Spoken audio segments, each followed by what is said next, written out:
자, 이번 시간은요, 저희 쇼터디 회원 분 한 분께서 첨삭하기를 통해서, 그, 첨삭한 문제죠. 첨삭한 문제에 대한 첨삭을 함께 해보도록 하겠습니다.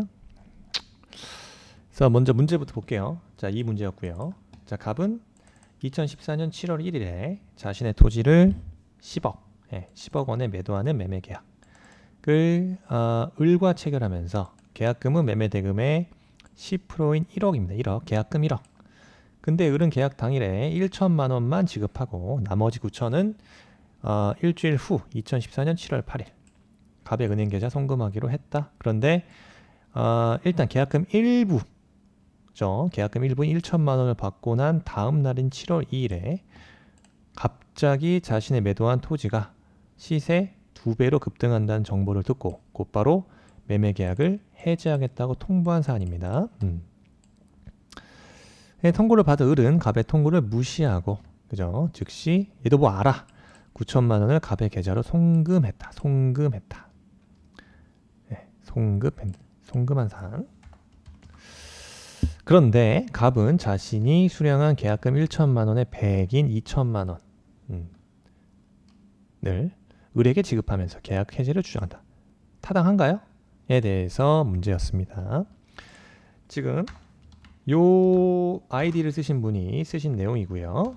그 뒷번호 카카오톡 6969. 그래서 문제 소재를 이렇게 적어주셨어요. 문제 소재. 자, 사안에서 계약금 일부를 지급한 경우에 해약금에 기한 계약 해제가 가능한지 여부와 이때 기준이 되는 계약금의 기준이 문제된다. 그죠? 그래서 지금 여기에서 빠진 쟁점이 뭡니까? 그래서 자, 기본적으로 그러니까 문제 소재에서 쟁점을 도출할 때 뭐가 문제냐? 행정사 기출 문제에서는 뒷부분에 항상 이런 말이 나오죠. 당사자, 그죠? 갑의 계약 해제는 적법한지가 문제되는 거예요. 그래서 거기에서부터 시작되는 겁니다. 매매 계약의 해제 통고가 누가?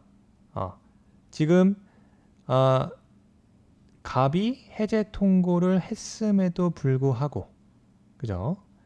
을은 갑의 통고를 무시하고 계약금 이제 나머지 계약금 9천만 원을 송금한 사안이잖아요.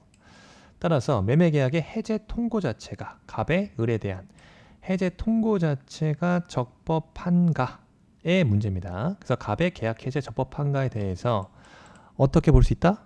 자, 해제 자체는 이행불능이나 이행지체 등으로 인한 법정 해제권 혹은 당사자 합의에 따른 합의 해제 혹은 약정 해제 이렇게 볼 수 있습니다. 따라서 매도인 갑과 자 1차적으로 논의돼야 될 부분이 바로 매도인 갑과 매수인 을 사이에 자 갑이 매매계약 해제가 통고가 적법한가에 대한 문제에서 법정 해제와 약정 해제 사유가 함께 검토돼야 되며 중요한 건 요거죠. 1차적으로는 갑이 계약금 일부만 지급하여도 갑이 계약금 일부만 지급하여도 계약금 계약 자체가 성립하는가? 계약금 계약 자체가 성립하는지 여부입니다. 그 다음에 빠진 쟁점은 두 번째죠. 지금 매수인 을에 지금 채무불이행 등이 없었죠. 어떠한 채무불이행도 없었던 상황에서 매도인 갑이 어떤 사정 변경을 이유로 여기 사정 변경은 내 토지가 2배로 급등한다. 이거죠. 이러한 정보를 듣고 사정 변경을 이유로 해제할 수 있는가가 2차적인 논점이 되는 거죠. 그래서 지금 적어주신 내용에는 어떻게 보면 요 첫 번째 내용 논점만 들어가 있는 겁니다.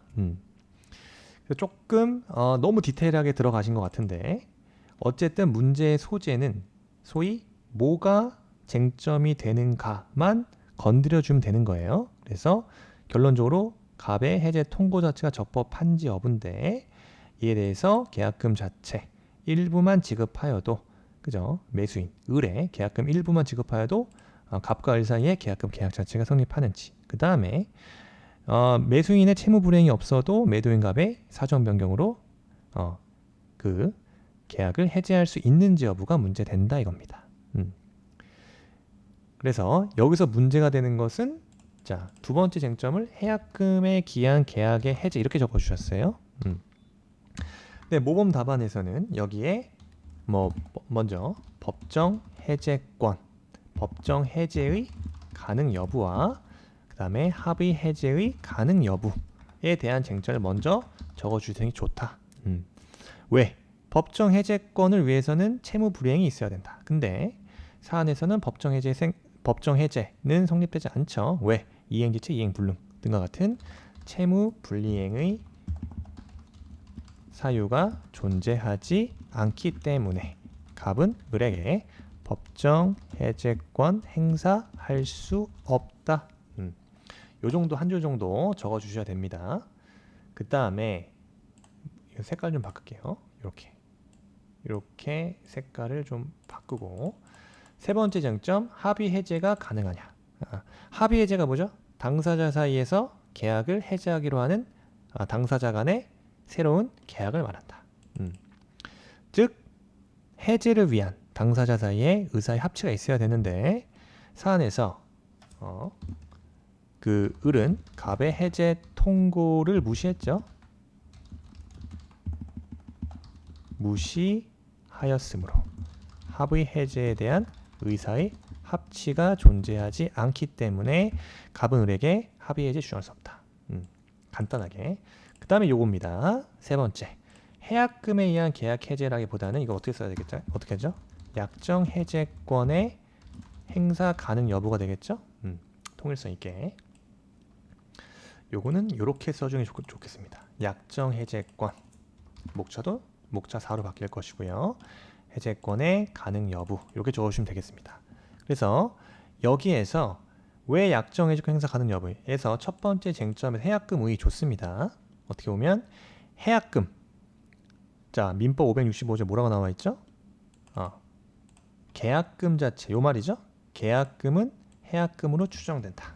네, 좋아요. 이렇게 쓰면 됩니다. 그래서 민법 제 565조에 그렇게 규정돼 있다.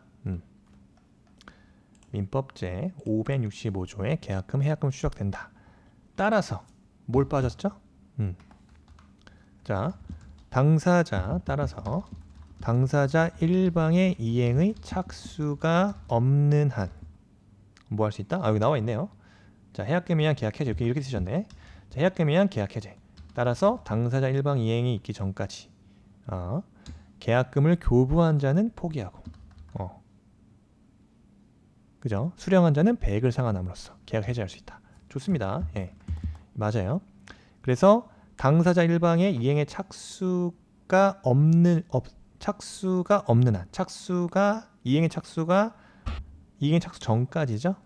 그래서 계약금을 교부한 자, 소위 매수인이죠. 자, 매수인은 이를 포기하고, 그죠? 그 다음에 콤마 하나 찍어 주시고요. 자, 수령한 자는 소위 어떻게 말하죠? 누구죠? 매도인이죠. 자, 매도인은 이렇게 계약금 요 말 써주면 좋겠죠? 계약금 배액을 상환함으로써 계약을 해제할 수 있다. 그죠? 계약을 해제할 수 있다. 좋습니다. 요런 말들 좀 디테일하게 써주는 게 좋습니다. 그 다음에 중요한 거는 계약금에 대한 계약금에 대한 법적 성질에 대해서 썼고 중요한 건 뭡니까? 네. 요 1번, 2번 좋습니다. 요런 말들. 그런데 중요한 쟁점은 요만큼 썼으면 됐고 바로 이 사안에서 쟁점이 되는 건 계약금이 일부만 지급된 경우죠. 계약금이 일부만 지급된 경우. 그래서 계약금 자체는 그 성질 자체가 요물 계약이었기 때문에 주된 계약에 대한 종된 계약이고요. 문제가 되는 게 계약금의 일부만 지급된 경우 수령자는 매매 계약을 해지할 수 있다 하더라도 그 해약금의 기준이 되는 금원이죠. 네, 요거는 교부한 금액이 아니라 약정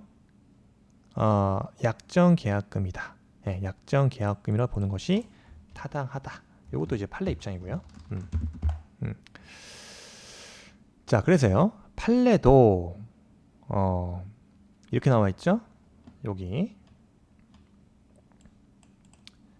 그래서 계약금의 일부만 지급된 경우 그 해약금의 기준이 되는 금원은 실제로 교부받은 금원이 아니라, 그죠? 금원이 아니라 약정 계약금이라고 보는 것이 타당하다. 그죠? 그래서 자, 사안의 경우에서 간단하게 계약금 1억 원 하였으므로 실제로 을로부터 1억 원을 교부받았죠. 지금 사안에서 계약금 1억 원을 했고 실제로 매도인은 을로부터 1억 원을 교부받았습니다. 네. 교부받았으므로 갑은 을에게 얼마를 줘고 해지할 수 있나요? 약정 계약금의 2억 원을 지급하여야 계약금 해제가 가능하다. 아시겠죠? 이 부분. 물론 여기서 결론에서 자 보시면 문제 해결 좋습니다. 결론부터 한번 볼게요. 그래서 자 당사자 간의 매매 계약은 유효하게 체결되었으므로 법정 사유 해제 좋습니다. 따라서 갑은 계약을 해지할 수 없다.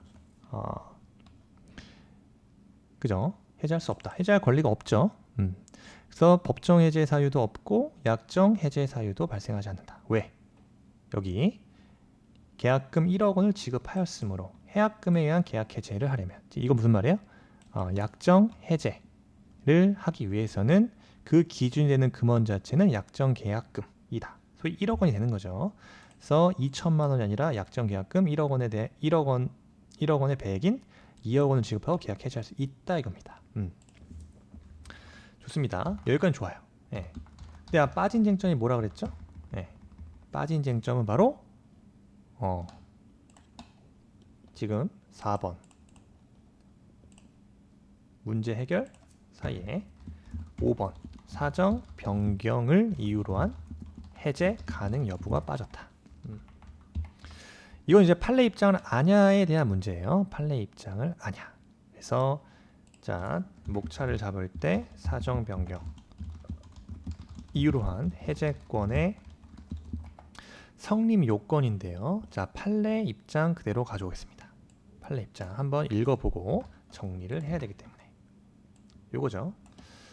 요게 우리가 알아야 될 판례인데 여기서 우리가 어떻게 끄집어내야 되냐 이거죠. 판례에 따르면 사정 변경 이루한 해제권이 성립이 되려면 자, 첫 번째 자, 계약 성립 당시에 당사자가 예견할 수 없었던 현장 사정 변경이 발생해야 된다.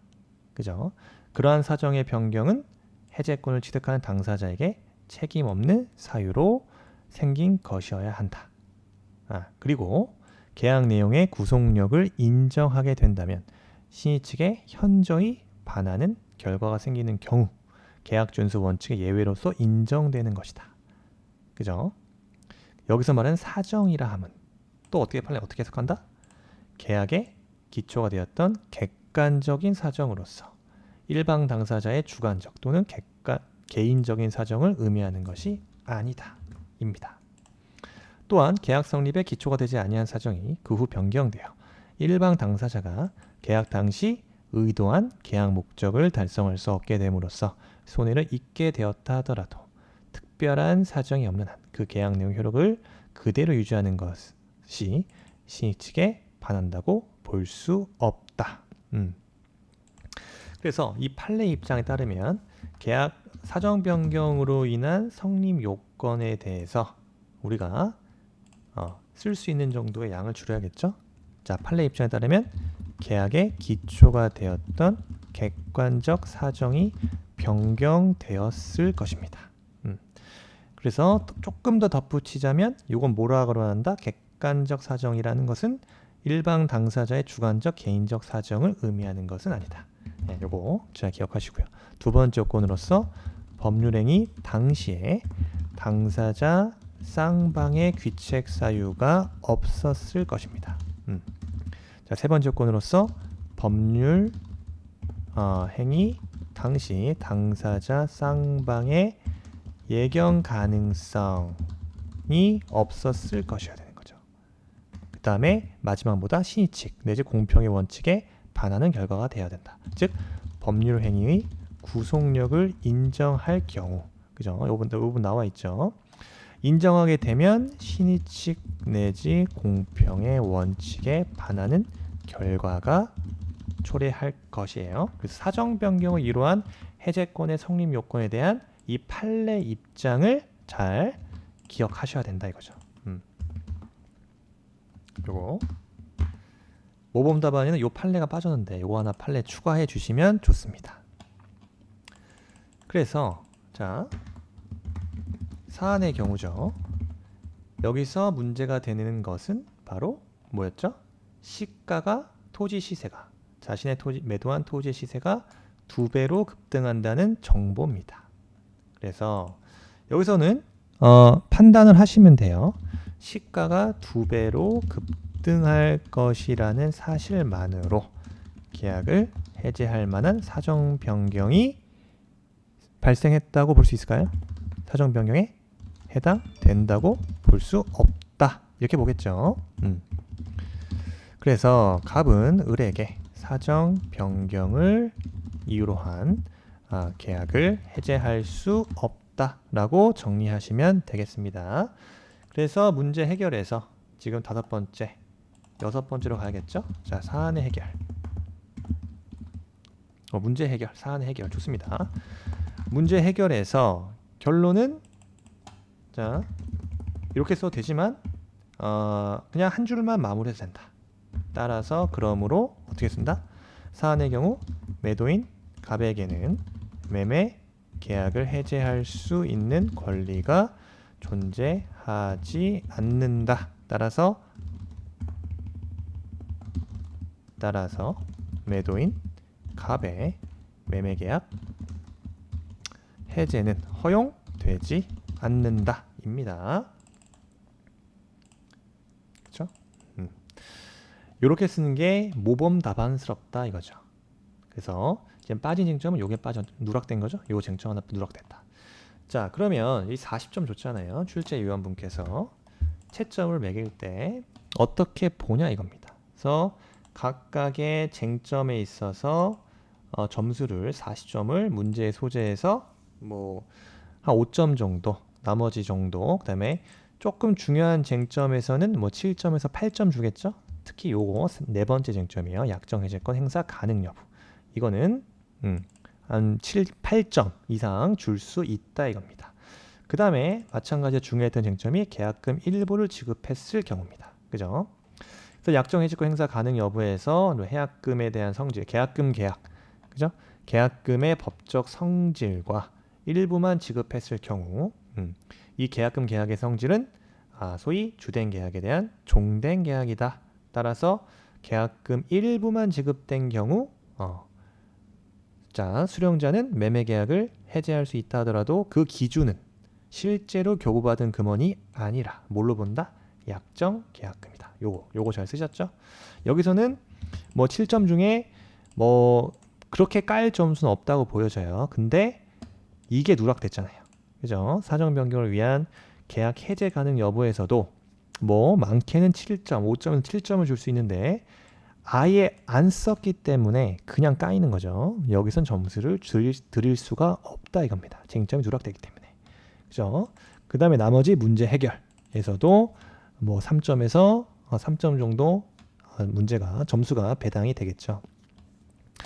그래서 이런 식으로 이제 출제가 될 채점이 되어질 것이고, 이게 이 답안만 출제위원이 이 답안만 검토를 하지 않을 거기 때문에 이런 키워드 중심으로, 그죠? 법정 해제, 약정 해제 사유에 대한 검토하는가, 이런 키워드는 빠져 있다 이거예요. 이런 키워드. 그 다음에 계약금 일부 지급, 계약금 성립되는지 여부. 요거 이왕이면 쟁점을 좀 도드라지게 써야겠죠? 예. 그 다음에 사정병을 이루어 해제할 수 있는지, 요 정도. 요 정도가 키워드로 잡아주시면 됩니다. 됐습니다. 일단 잘 쓰셨고요. 더 우리 연습을 하다 보면 실전에 가서는 분명히 더 좋은 답안으로 작성하실 수 있기 때문에 지금 제가 이렇게 빨간색으로 표시된 것들은 한 번 정도는 참고해 주시면 좋겠습니다. 수고하셨습니다.